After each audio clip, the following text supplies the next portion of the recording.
Tere, Lauri! Tere, Kristo! Räägime andmetest. Räägime andmetest. Ma lähen kohe sellesse teemasse, kus ma eelmine kord lubasin, et ma räägin raamatust. Selline raamat, Data Leverage, Unlocking the Surprising Growth Potential of Data Partnerships. Ehk siis andmekang, kuidas päästa valla üllatav kasvupotentsiaal andmepartnerluste vallas. Nii. See on kirjutatud kahe venna poolt. Üks on siis andmevaldkonna jurist ja teine on siis nii-öelda andmevaldkonna andmeinimene. Ja suhteliselt uus raamat, 2019 vist kirjutatud, enne suurt AI lainet, aga GDPR ja kõik sellised asjad on kaetud. Miks mul see raamat meeldib, ma teen lühikese sisu kokkuvõtte ka, on see, et ma ei ole neid teemasid üheski teises kohas näinud kajastatud ja see raamat on nagu otsast otsani seda täis. On sul praegu juba küsimusi? Jah, mis teemad need on, millest see raamat siis räägib, mida ei ole kuskil mujal kajastatud? See räägibki andmepartnerlustest, et kui sa lähed veebi, lähed suvalisele uuele leheküljele ja siis tuleb sulle sinna see pop-up, et nõustu 200... Jah, 200 või mul on mingisugune list, mida me abikaasaga kasutame äpina, see aeg-ajalt küsib kord kuus umbes, et kuule, et äkki sa ikka lubad jagada selle 928 partneriga oma andmeid, mis tundub nagu päris jõhker. Ja see kuidagi kuskil taustal toimib, aga et miks ja kuidas ja mis see väärtus on ja mis seal tehakse, sealt ma proovisin guugeldada, väga palju välja ei tule, aga see raamat selgitab, kuidas see põhimõtteliselt toimib. Nii, kuidas see siis toimib, et kas need ettevõtted on nagu puhtalt reklaamiga seotud, seal on mingisugused ärianalüütika lahendused, mida kõike need partnerid siis pakuvad?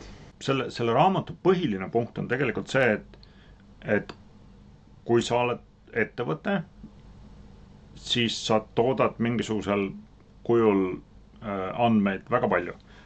Ma loetlen selle ette, seal on eraldi peatükkides on seda kirjutatud, et sina ise toodad andmeid seotud oma finantstegevusega, oma turundustegevusega, oma klientide infot salvestad. Need on need andme tüübid, mida sa ise tekitad siis.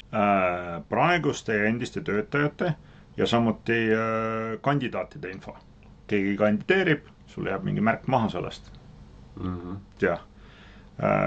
Siis igapäevase tegevuse info, kuidas iganes sa oma seda asja opereerid, lepingud, siis on sul riigile saadetav info, kui sa lähed kas või Eestis need avalikud ettevõtete andmed, kuidagi see jõuab sinna, see on samamoodi asi, mida sa ise tekitad. Siis on toodete ja laoseisu info, siis sinu loodud sisu, veebisait, see on ka info. Siis see, kuidas sa toodad oma tooteid või mis su tarneahel on, kõik sellised asjad. Siis igasugu erinevad geoinfot, alustades sellest, et kus asud, siis sotsiaalvõrgustike info, kui sul on mingisugunegi leht kuskilgi sotsiaalvõrgustikus, siis sul on seal mingid jälgijad, sulle midagi postitatakse sinna, ja siis samuti näiteks konkurentide kohta kogutud info.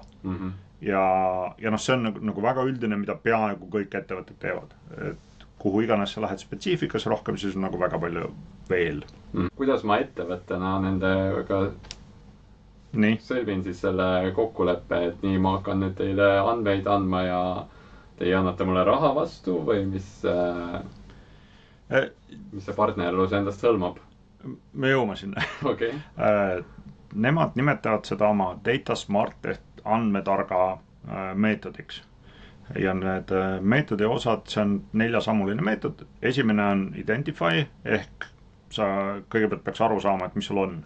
see loetelu, mis ma lugesin ette, ongi selle kohta, et noh, et mõtle kõik need asjad läbi, et kuhu sa midagi salvestad, üles kirjutad, mida sa allkirjastanud oled, mida sa hoiad ja nii edasi. Teine on siis selle väärtusest arusaamine.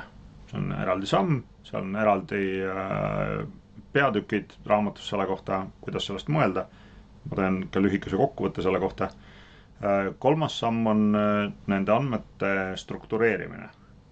Ehk siis väärtus on justkui, need võivad väärtuslikud olla, aga kui sa ei oska neid müüdavaks teha, siis see väärtus ei saa realiseeruda. Ja viimane on siis nende kaitsmine. Ja seda nii füüsilisel kujul, kui andmekaitse kujul, kui siis seda, et milliseid lepinguid sõlmida või mitte sõlmida, et nad annavad nagu väga põhjalikke nõuandeid, on ju, et mis tüüpi partnerluse puhul jälgida milliseid aspekte. See tekitab palju küsimusi, eks ole. Ma ei tea nüüd, kui väga tänapäevaseks minna, umbes eelmine nädal või umbes 2 nädalat tagasi oli see uudis, ma ei tea, kas sa oled sellega kursis või mitte, et väidetavalt ühel reklaamifirmal lekkis dokument, millest on siis võimalik välja lugeda, et tegelikult meie telefonid salvestavad pidevalt või mingi sagedusega seda, et millest me räägime ilma meie teadmata. Ja seda infot kasutatakse siis näiteks Facebookis, Facebook, Google'i ja Amazoni poolt reklaamide paigutamiseks. Nii. Et kas ja kuidas see on andmepartnerluse ja selle sama teemaga seotud, et see on väga tihedalt seotud, sellepärast et ilma juriidilise aluseta, ilma mingite lepinguteta ettevõtted omavahel andmeid ei jaga. Ja see, miks ja kuidas jagatakse, tavaliselt seal on nagu üksikud põhilised use case'id ehk kasutuslood selle kohta, et miks see kasulik on. Üks on see, et sul on mingi täiesti uudne info, mida varem ei eksisteeri. Saadeti, ma ei mäleta, aastakümneid tagasi need esimesed ilmasatelliidid orbiidile, täiesti uus info. Või Google Street View, täiesti uus info. Ja siis see, kes seda tekitab, neil on ilmselt mingi business case, et seda väärindada. Teine on siis nii-öelda rikastamiseks mõeldud info, mille puhul on selle DataSmart meetodi see 3. samm, see struktureerimine on oluline, et kui sul on restoran, sul käivad külastajad ja sa tahad ma ei tea, jagada seda infot teiste restoranidega, siis sul peab olema mingisugune tükk nendest andmetest, millega seda infot siduda. Et näiteks sa käid Selveris, kui sa maksad iga kord sularahaga, siis seda ei anna siduda. Kui sa maksad iga kord sama pangakaardiga, siis seda annab siduda, et meil on tüüp, kes käib tegelikult 4 erinevas Selveris erinevatel nädalapäevadel ja siis ta ostab neid asju, et siduva elemendi eksisteerimine ja kvaliteet on oluline selle väärtuse ja selle struktureerimise puhul. Ühesõnaga, et mingisugust lisandväärtust on võimalik luua, eks ole, sellel, kes neid andmeid siis põhimõtteliselt justkui müüb, eks ole. Jah, need skeemid tegelikult ei ole mitte nii, et enamasti ei ole niimoodi, et sa lihtsalt nagu annad andmeid. Oleneb, seal on jällegi väga palju võimalusi, aga põhiline on, millest selle raamatu järgi vähemalt on see, et tegelikult sina annad mulle mingisugused identifikaatorid a la 10 000 restoranikülastaja meili ja mina panen neile külge siis umbes, et kas nad on vegan või ei ole vegan ja siis annan sulle tagasi. Et nii-öelda ma ei kühvelda sulle toorandmeid, vaid me lepime kokku millises hulgas ja milliste andmeväljade suhtes ma seda siis rikastan. Võib-olla sina annad mulle nii-öelda samas väärtuses mingit infot vastu, siis me ei vaheta raha selle eest, aga kui mitte, siis me nii-öelda, siis sina maksad mulle selle eest, et ma rikastan sinu andmeid. jah, okei. Aga sel juhul muidugi see minu jaoks natukene lahterdub sellise ärianalüütika ettevõtte jaoks, mis justkui noh, ei tee ärianalüütikat selles mõttes, et ta nüüd looks sulle võib-olla ilusaid dashboard'e, aga ta võib ka seda teha, aga ta pakub sulle mingisugust lisandandmeid, et no ma tean näiteks, et on ju ettevõtteid, kes paigaldavad neid Bluetooth sensoreid, mis juba mingi 10 aastat vist või rohkemgi on olnud, on ju, et mis kasutajad siit on mööda liikunud, et seda kasutatakse kaubanduskeskustes ja ühistranspordis ja paljudes kohtades võib kasutada ja noh, seda annab siis müüa nendele kaubanduskeskuses ettevõtetele ja ühistranspordi ettevõtetele. Kui palju seal potentsiaalselt on sellist isikuandmete riivet sel juhul, et miks meil on nagu see tõrge mõnes mõttes seda kasutada, kuigi tegelikult me oleme ju võime olla seal küllaltki anonüümiseeritud, miks me ei taha, et meie andmeid jagataks näiteks. Sa mõtled isikutena? Jah, isikutena, et miks me ei nõustu 900 ettevõttega neid andmeid jagama. Sellepärast, et see transaktsioon ei tundu võrdväärne. Et ma annan nii palju ja ma ei saa hästi aru sellest, et mida ma vastu saan. Võrreldes sellega, et kui sa seda Facebookis teed, kui sa otsid omale ma ei tea, muruniidukit, siis noh, sa järgmine 3 nädalat jäädki nägema neid erinevaid muruniiduki reklaame ja enam-vähem sa saad aru, et okei, et see, et minu huvid on seal kirjas, tähendab seda, et see Facebooki feed on nagu minu huvidele vastav. Või Google'is või noh, mingites muudes taolistes keskkonnades samuti. Aga et kui sa lähed suvalisele lehele, eriti nagu programmeerijana, aga mul on mingi Pythoni funktsioon, millel on mingid veidrad parameetrid, ma tahaks mingit näidet, kus keegi on kasutanud seda huvitaval kujul, on ju, lähed sinna, see väärtus ei ole nii suur.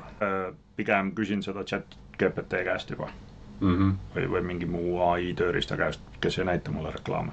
Okei, aga kus kohas me tavainimestena jällegi puutume sellega kokku, et see on ühest küljest on see küpsised, ma eeldan, ja teisest küljest on see rakenduste kasutamine. Kas seal on mingeid kohti veel, kus? Jaa, need algsed suured partnerlused tekkisid aerofotodega, kus mingite kaupluste juures pildistati neid parkimisplatse ja siis sealt loeti kokku, et kui palju autosid on seal Walmarti juures võrreldes üle tee parkimisplatsiga mingi Targeti või mõne muu keti juures. Ja seda müüdi siis nendele kettidele. Et mis kuupäevadel, kui palju inimesi sul seal käib. Et noh, see ei ole isikustatud, aga see on selline lisainfo müümine. Okei. Kas sa tead, kui palju Eestis taolist asja tehakse? Ma väga aktiivselt uurin seda. Kybernetica, kus ehitati XD, nendel on selline toode nagu UXP,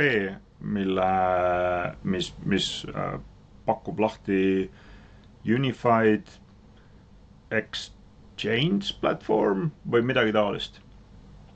Ja nende toode on selline, et nad müüvad andmevahetusplatvormi ja nad müüvad seda sisuliselt 2 etapis, et nad müüvad nii-öelda kesksele autoriteedile. Nende kliendid on riigiasutused ja riigid ise. Müüvad kesksele autoriteedile esmalt, see pannakse püsti ja siis ma arvan, et nad müüvad siis sinna juurde veel seda, et kuidas siis need erinevad potentsiaalsed partnerid saaks hakata selle keskse autoriteedi abil andmeid vahetama. Et see on nii-öelda platvormi pakkuja. Ja siis on mingid ettevõtted, kes kindlasti ostavad omale näiteks ilmastiku andmeid. Eestis ma veel ei ole leidnud ühtegi spetsiifilist ettevõtet, kes müüb andmeid. Aga mul on tunne, et neid eksisteerib. tõenäoliselt need võivad üpriski väiksed firmad olla, siukesed paari inimesega mingisuguste lihtsate andmestike tegemine, eks ole. Jah. Ja selle raamatu juurde korra tagasi tulles, siis selle raamatu põhiliseks lugejaks on mõeldud eksisteeriva ettevõtte mingisugune töötaja, juht, midagi taolist, et tema saaks aru sellest, et kuule, sul tegelikult on andmeid, mõtle selle peale, et kas seal on väärtust. Ja ma arvan, et see on see koht, mille peale peaaegu mitte keegi Eestis ei ole mõelnud. Aga siin on võib-olla ka see nüanss, et kui palju Eestis üldse andmete peale mõeldakse. Võimalik, jah. Kas nagu tegelikkuses ikkagi sul peab ettevõttena olema küllaltki hea arusaam sellest, milliseid andmeid sul üldse võib olla, mis tähendab, et ideaalis sul on ka tegelikult mingisugune andmeait kuskil. Kas see üle? Nii. See tähendab seda, et see peabki olema juba ettevõte, kes on oma andmetest piisavalt teadlik. Et jällegi, kas selle andmepartnerluse eelduseks mingil määral on ka, ütleme, andmelao olemasolu ja andmeanalüütika olemasolu? Ma arvan, et ei ole. Aga sa ütlesid, et sa andmeid peab struktureerima, et need peaks olema ilusal kujul. Jah, siis kui sa aru saad sellest, mis sul on ja mis nende väärtus võib olla. Et nii-öelda struktureerima minna lihtsalt lambist, et äkki seal on väärtus, sellel ei ole otseselt mõtet. Aga ja Eesti, isegi kui sul on kogu rahvastiku kohta, siis see 1,3–1,4 miljonit inimest, et see globaalses mõttes on mõttetu andmekogus, et nii-öelda demograafilisi andmeid, nendel ei ole mingit mõtet. Ja. Aga kui sa oled, ma ei tea, apteegikett ja mõtled, et kui palju järgmiseks aastaks D-vitamiini hankida, siis nii-öelda mingisugune keskmine päikesepaiste hulk ja ma ei tea, perearstide soovitused D-vitamiini kasutamise kohta on juba nagu võivad olulist efekti omada. Okei. Aga millised lähenemised nende andmete loomisel on lisaks sellele, et need on ettevõttes sees, eks ole, ja siis on mingid sellised välised võimalused. See ongi, ma saan aru, et see raamat on suunatud ettevõtetele, kes juba justkui peaks omama neid andmeid, aga tegelikult on ka suund ju see, nagu sa ka räägid, on ju, et ega keegi ei omanud neid pilte Walmarti ja Targeti parklatest, on ju, et keegi tuli sellele mõttele, et hakkame neid pilte tegema ja müüma nendele põhimõtteliselt. Kuidas see peaks? Ma seda ajalugu ei tea. Ma arvan, et see võis juhtuda nagu mõlemat pidi, et aerofoto kindlasti eksisteeris enne seda, kui selline väärindamise viis sinna juurde leiutati. Et ma arvan, et see tekkis aja jooksul. Ja ma tulen korra tagasi selle juurde, et millised need erinevad andmed olla saavad ja mis neist kasu saab olla. Et üks oli see, et on täiesti uued andmed, teine on see, et sa rikastad midagi ja kolmas kasutusjuht oli see, et sul justkui on väärtusetud andmed, kuna kellelegi teised on paremad andmed, aga sul on nagu täiesti teise nurga alt. Et see aitab valideerida kellegi teise andmeid. Et kui sul on, ma ei tea, maanteel on näiteks mõnikord maas need 2 musta või 4 musta mingit juhet, mis mõõdavad läbisõitvaid autosid, siis sul kuskil võib olla mingisugune teine sensor või ütleme, sul on, ma ei tea, tanklaketi tankijate arv ajalises mõttes, mis aitab valideerida nagu täiesti eraldiseisvalt seda, et sul ei saa tanklaketis olla rohkem autosid, kui mööda maanteed tuli. Et seal võib olla nagu põnevaid kasutusjuhtusid andmetele, mis algselt ei tundu väärtuslikud üldse. Kuidas sa leiad, et mis need siuksed on, et seesama tanklakett, ega ta ei hakka Transpordiametile ju tõenäoliselt iseenesest pakkuma neid? Selle raamatu mõte ongi see, et vaata läbi, mis sul on ja mõtle. Ja see väärtus jaguneb 4 kasti. Mis ongi, esimene on ilma rahalise väärtuseta, mis ei tähenda väärtusetud, aga lihtsalt, et keegi ilmselt ei maksa selle eest, aga neid saab nii-öelda vahetada. Mul on mingid andmed, sul on mingid andmed, me nii-öelda kas siis rikastame või lihtsalt valideerime, et et mingit jama seal ei ole. Siis on 10,000–100,000 väärtusega andmed. Need on siis, need omavad mingisugust väärtust kellegi jaoks, aga on nagu kitsa levikuga, on ju, et sul on näiteks, sa katad, ütleme, sul on, ma ei tea, seesama restorani näide, on ju. Et kui sul on ainult Viljandi restorani kohta see info, siis nii-öelda ettevõttele, kes tahab üle Eesti aru saada, et kui palju, ma ei tea, brokkolit kasvatada, siis see ei pruugi nagu piisavalt väärtuslik olla, aga samas mingisugust väärtust omada. Okei. See 10,000–100,000, kas see on nagu dollarites või see on lihtsalt mingi inimeste arv või lihtsalt number? See on dollarites, jah. Okay. Umbes, et... Mis see andmete väärtus võiks olla siis? Jah, jah. Aga see andmete väärtus mingi perioodi jooksul või? Et kas see nagu eeldab seda, et nüüd aasta jooksul, kord aastas sa saaksid sellise summa või mille järgi nad selle... See on pigem, et kui sa leiad kellegi, keda see huvitab, siis see väärtuse vahemik võib jääda sinna nii-öelda 5-kohalise numbri juurde. Okei. Jah. Kuidas iganes see partnerlussuhe siis struktureeritakse ja muud taolist. Siis on nii-öelda 6-kohalised numbrid, 100,000 kuni miljon. Need on siis kõrge väärtusega andmed, mis enamasti tähendab ka kõrget kvaliteeti ja kõrget kaetust. Et Eesti puhul seda ei pruugi üldse väga palju eksisteerida. Jah, aga kui sul on, ma ei tea, Eestis mingisugune lennuradar, mis katab mingit suuremat piirkonda, mis aitab midagi rikastada, siis need andmed võivad olla nagu väärtuslikud, väga väärtuslikud. Ja mulle tundub, et see peab väga nišikas Eestis olema, mis nagu ütleme juba 100,000 euro eest andmeid suudaks müüa, seda peab nagu suurettevõttele tõenäoliselt olema, kas Eesti Energia või keegi, kellel on piisavalt väärtust näeb nendest andmetest sel juhul, eks ole, et sa ei osta mingis siukses vääringus andmeid või ei... Jah, see annab sulle mingit lisandväärtust, mis tähendab, et su enda käive peab nagu kordades suurem olema. Ma tulen selle juurde tagasi, et siis on nagu see miljon pluss kast on see viimane kast ja seal on juba selline, et sul on nii-öelda globaalsed andmesetid, sul on mingid unikaalsed väärtused seal sees, sa oled seda pikka aega kogunud, sul on sinna mingid API-d külge ehitatud ja nii edasi ja nii edasi. Ja selle kohta oli seal huvitav väljend, et nii-öelda alustav ettevõte tavaliselt sinna ei jõua, sellepärast, et nad enne ostetakse ära. Et on mingi käputäis neid väga suuri tegijaid, kes kogu aeg jälgivad seda, et mis turul toimub ja kui keegi hakkab liiga palju kasvama, siis üritatakse see ära osta.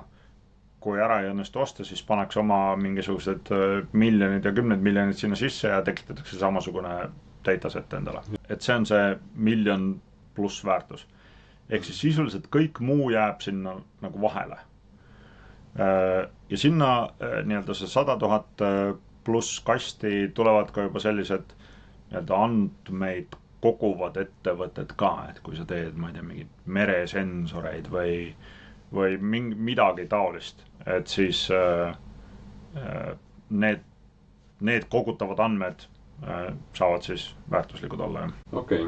Kui nüüd mõni Eesti ettevõte tahab sellega tegeleda, kust otsast siis alustada, et peabki vaatama oma andmetele peale või mis nurga alt siin võiks... Põhimõtteliselt jah. Ja seal kehtib see üldine äriline printsiip, et lihtsam on müüa rikastele inimestele.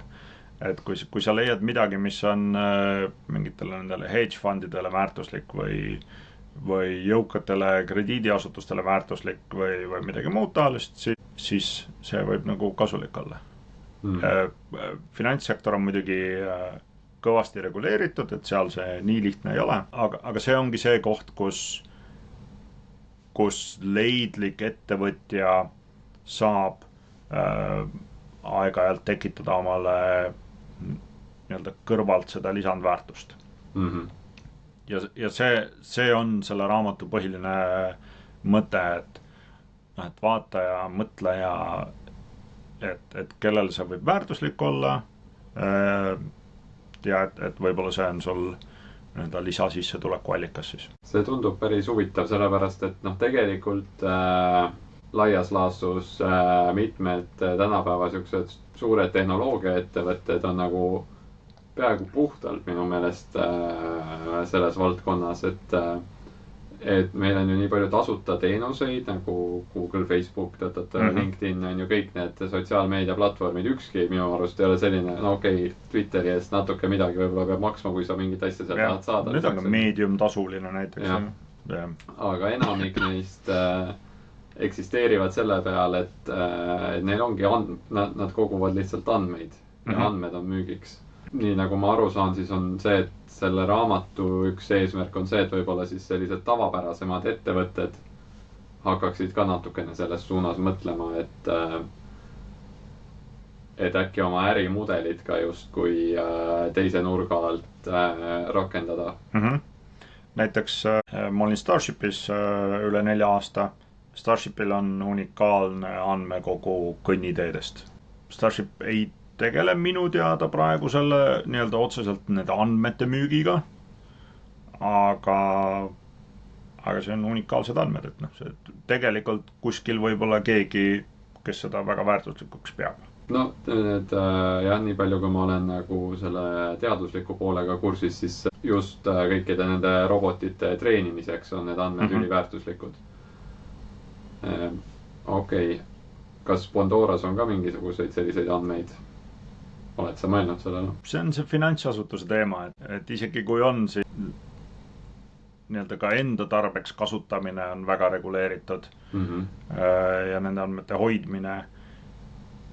Edasimüümine ilmselt on keerukas, aga seal vahel ongi, et see finantssektor on nagu päris mitmekihiline, et sul on see ettevõte, kes annab laenu ja võtab vastu investeeringuid, mis on Bondora, aga seal on ees on need krediidibürood, kust me saame käia küsimused, et selle inimese kohta, mis see info on, seal on kõik see rahapesu vastu võitlemine ja neid kihte on seal nagu veel, et kust kliendid meile tulevad, kuidas me hindame nende krediidivõimekust.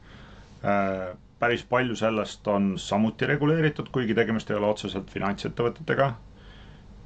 Jah, et nemad nii-öelda müüvad oma teenust edasi. Krediidibüroo iseenesest ongi, nad koguvad andmeid, et me küsime neilt API kaudu, me saame sekunditega vastuse, mis tähendab seda, et neil peab see info eelnevalt olemas olema. Ja ehk siis tõenäoliselt nemad on selle kogunud mingi andmepartnerluse kaudu ja kas põhimõtteliselt see, et nad seda teile jagavad, kas see läheb ka andmepartnerluse alla või? Selle raamatu mõttes vist mitte, et nad lihtsalt müüvad teenust, nii-öelda andmepõhist teenust, mitte andme jagamise teenust. Aga võib-olla, ma ei ole mõelnud selle peale varem nii, aga ma arvan, et selle raamatu põhiline nii-öelda see subjekt on ikkagi eksisteeriv mitteandmeettevõte või noh, nii-öelda ettevõtted, kelle otsene eesmärk ei ole sellist andmeplatvormi või midagi taolist teha. Ja noh, krediidibüroo eesmärk on seda teha. Ja nad on mingil määral nagu Google või Facebook, et peaaegu, et noh, andmed on nagu see põhiline asi, millega nad tegelevad. Jah. Aga ega andmed nii-öelda seisma nii-öelda liiguvad Bondorast ka edasi ja teistest krediidiasutustest on need samad mingid võlgnike registrid ja muud taolised asjad, mis see areneb edasi nii üle-euroopaliselt kui Eestis kui teistes Euroopa Liidu ja maailma riikides. Kuidas seda reguleeritakse, mida sinna on vaja anda. Olen kuulnud ka väljendit nagu positiivne krediidiregister, ehk siis need, kellega on kõik hästi. Rohkem ei tea praegu peast selle olemasolust või tulekust. Aga noh, et ka nende riiklikult ja regulaatorite poolt tekib sinna seda andmete sunniviisilist väärindamist juurde. Kas kuidagi seonduvad siia ka avaandmed? Seonduvad, sellepärast see on samuti, ma täna postitasin LinkedIni, et on Euroopa andmeportaal olemas. ma isegi ei mäleta, kuidas ma sattusin sinna täpselt, aga seal on mingi pea 1,8 miljonit andmekogumit üle Euroopa. Vaatasin sisse, kõik on muidugi kohalikus keeles, mitte midagi aru ei saa, kirjeldusi väga palju ei ole, aga noh, andmeid on. Aga seal on ka kursuseid ja seal on eraldi täitsa mingid pikad slaiditekid ja kursused selle kohta, et kasutuse juriidilised alused. Et noh, et avaandmed vist ei tähenda seda, et sa võid sellega absoluutselt kõike teha. Aga noh, see on samamoodi nagu avatud tarkvaral on mingid erinevad litsentsid. Et avatud andmetel on samamoodi erinevad litsentsid. Ja paljud kasutavad neid avatud andmeid kas oma andmete rikastamiseks või oma baasandmeteks. Et noh, kui sa tahad Eestis midagi teada ettevõtete kohta, siis sa lähed, võtad selle ettevõtete ja sa saad teada, et kui palju nüüd üldse on ja kui palju seal töötajaid on ja muud taolist nende ettevõtlustüübi. Et seal on nagu mõlemat pidi nii baasandmeteks, mida rikastada, kui sa tahad teistpidi oma olemasolevale infole midagi juurde leida. Ja, et see on potentsiaalselt nagu selline tasuta andmepartnerluse võimalus, et saad kuskilt seda rikastamist teha ilma ettevõtte abita. Ja, aga noh, need juriidilised alused, ma jõudsin täpselt nii kaugele, et seal on mingit infot selle kohta. Ma olen seda nii-öelda seedida ei jõudnud, et mis siis lubatud on, võib-olla on kõik lubatud. Ma võib-olla jätkan selle viimase tükiga, mis seal raamatus oli. Nii. Et seal kirjeldati ka neid erinevaid andmepartnerluse viise. Ja see on täpselt see, et mida inimesed on aastate jooksul leiutanud. Et kõige lihtsam ongi see, et ma ei tea, mul on Rimi andmed, sul on Selveri andmed, vahetame. Ja see on toimib nii-öelda võrdsete partnerite vahel. Ja siis sealt edasi läheb järjest segasemaks juriidiliselt, aga üldiselt need tüübid, kuidas oma andmete eest võiks raha saada, sa võid lihtsalt edasi müüa, sa võid öelda, et kui teil on mingi andmekogu, ma paneks oma andmed ka sinna, andke mulle aeg-ajalt mingit nutsu. Mille puhul siis selle sinu andmete müügi käigus see kliendi suhe on mingisuguse edasimüügi partneri käes. Siis järgmine variant on see, et on nii-öelda affiliate, ma ei tea, kuidas see eesti keelde tõlgendub, et sulle keegi teine toob ostjaid, aga sina ise omad seda partner nii-öelda kliendisuhet ja siis müüd oma andmeid. Ja mis oli huvitav, oli see, et seal on erinevad kanalipõhised partnerlused. Ehk siis, kui sul on, sa võid samu andmeid müüa nii-öelda, et kui sul on nagu erinevaid andmeid, ma ei tea, oled telekom, siis müüd, ma ei tea, inimeste mingid roaming andmeid müüd nagu ühtemoodi ühele poole ja ma ei tea, kõnepikkuse andmeid müüd teistmoodi teisele poole. Ja samamoodi, et sa võid siis, seal soovitati umbes, et sa võid leida ühe partneri samade andmete jaoks ühes riigis ja teises riigis on hoopis teine partner ja teistmoodi neid asju müüa. Et seal on täpselt nii palju, kui on suudetud leiutada sinna neid erinevaid viise, kuidas seda partnerlust struktureerida. Aga selle raamatu nii-öelda selle sektsiooni põhiline sõnum oli see, et igasugu variante on, aga et ära lase omale kotti pähe tõmmata. Kotti pähe tõmmata nüüd selle osas, et sa saad liiga vähe nende andmete eest vastu. Et sa saad liiga vähe nende andmete eest vastu, et sa sõlmid näiteks eksklusiivse müügilepingu mingisuguse suure data platvormiga ja siis sa ei saa rohkem midagi teha, nemad ütlevad, kas seda müüakse või müüda. Või kui sa müüd edasimüüja kaudu siis ja leiad, et kuule, et see läheb nagu päris hästi, ma tahaks nagu ise edasi teha seda, siis lähevad suhted vaheliti selle edasimüüjaga, et mis hetk sa siis tahad selle edasimüüja sealt vahelt välja võtta ja ise sellega tegeleda. Snowflake, Databricks, nemad on ka põhimõtteliselt tegelikult osaliselt vist andmete edasimüüjad, seal on ka mingisugused marketplace'id, mida ma pean tunnistama, ma ei ole kunagi väga aktiivselt vaadanud, aga põhimõtteliselt seal on ka võimalik mingeid andmestikke müüa. Jah, praegu on nad nii-öelda see on pilootimise tasemel, et nad on aastaid üles ehitanud seda võimekust seda teha. jah. okei. Et seal ei ole päris, noh, et seal Euroopa andmeportaalis on mingi 1,7 miljonit neid on ju, et Databricksis ja Snowflake'is on võib-olla 10 või 100, et noh, need on niisugune hello world tasemel sisuliselt nagu tehnoloogia demo praegu. Et nagu enda ettevõtte andmeid sinna müüa koheselt ei saa või sa ei tea? Ma nii kursis ei ole. Ja sealjuures tegelikult on need andmeruumid ja mingid andmete ühiskasutused, mida me vist eelmine kord ka kergelt puudutasime, mille uurimiseni ma jätkuvalt veel ei ole jõudnud. Hästi. Vaikselt hakkaks otsi kokku tõmbama.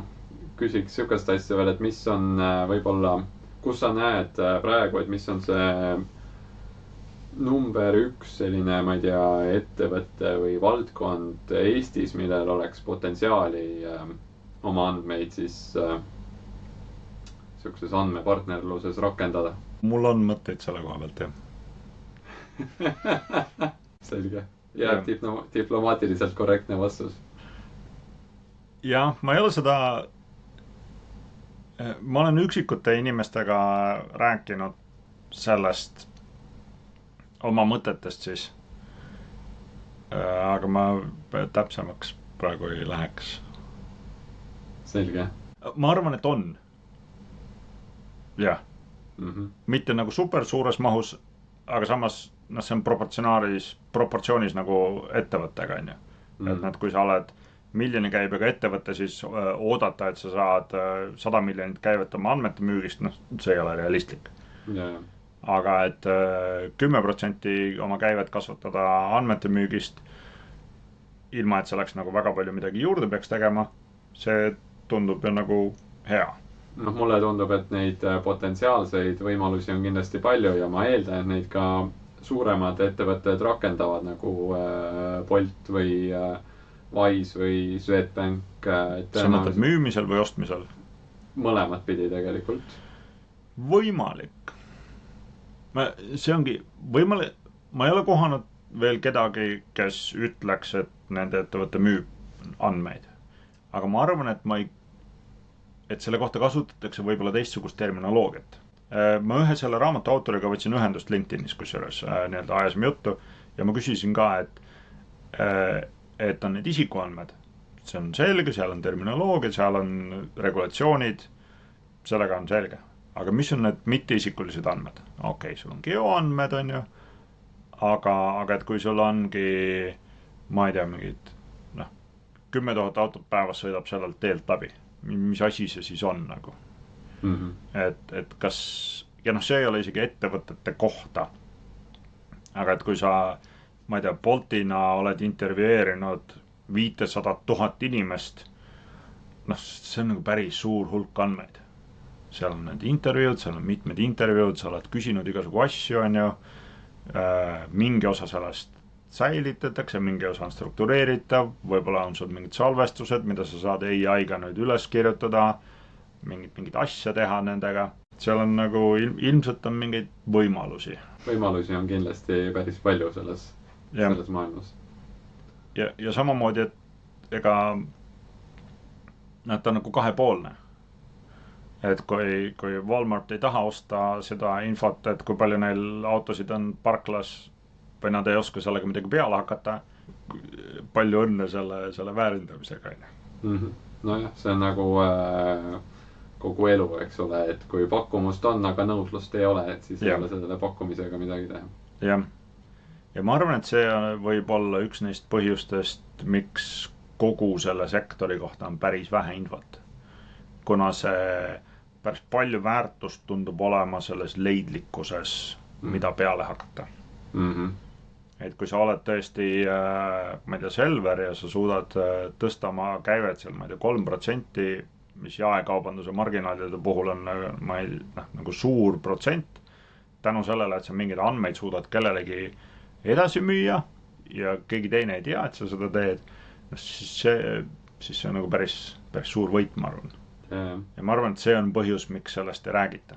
Ja miks need näited on kas ajaloolised või niisugused obvious mingid ilmastikuandmed ja midagi taolist. Ja kas siin huvitav ongi see, et võib-olla siis seda tekib ka rohkem just selle nõudluse poole pealt. Et kui sa oled see ettevõte, kellel on vaja mingeid andmeid, siis sa ise otsid üles, kes sulle saaks neid andmeid müüa, selle asemel, et sina üritad hakata oma andmeid kellelegi teisele müüa.